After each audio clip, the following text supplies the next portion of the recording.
Hi guys, today I'm talking about the trebuchet. So what a trebuchet is it's a medieval siege engine that originated in France, and it's basically a structure that you launches a projectile a very large distance away. So a trebuchet operates by having a frame, and then there's a counterweight, and when you release it, the counterweight rotates about a moment, and that causes the throwing arm to launch up, and then the projectile flies over. So first, I'm going to be talking about the structure of a trebuchet and the moments and tension forces that are in play in the structure. Alright guys, so here's a side diagram of a trebuchet. So here you can see that this is the throwing arm, the launching arm, and it is far longer and skinnier than the shorter arm which holds the counterweight. So how it works is that first you would put your projectile or whatever you're trying to launch into this little sachet here that's attached to this long arm, and this long arm is similar to like a cantilever arm where there's a highly based on torque and rotational equilibrium, and then the shorter arm here is attached to a heavy counterweight. So there's also a string, but that this is a very crude picture, but there's a string that's attached, so it will hold this arm in place right about to here, and then when you release the arm, when you release the string, the arm will swing up, and at the same time, this counterweight that's extremely heavy will want to have a moment rotation downwards. So, and this would be the pivot here. So when this rotates downwards, it would cause a moment of this, and then it will launch up, and it will launch a projectile for you. So before I show you the video of the real projectile, I'm gonna just take you through how the motion works through a crude picture. So here is the initial position of the trebuchet. The throwing arm is attached or held in place by a string, and the counterweight is up here, so there's a force where it wants to move downwards because due to gravity.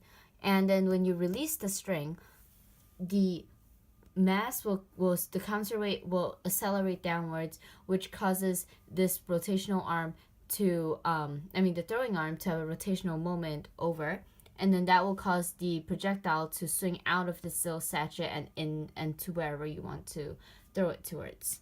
And then now I'm going to play the video where you can see this demonstrated in real life.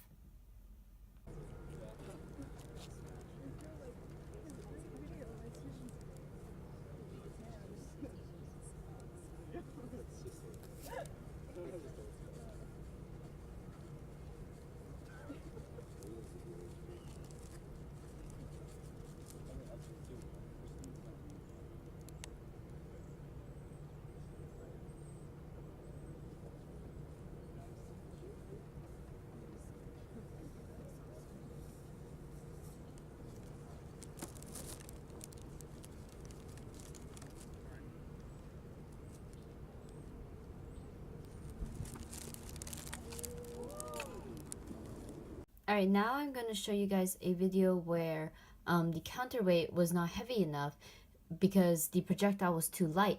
Therefore, because the counterweight wasn't heavy enough, it did not generate a strong enough rotational moment instead of swinging the projectile around, the bag of apples instead fell out because the acceleration, the centripetal acceleration wasn't enough to keep it in the satchel and to keep going and to be launched up.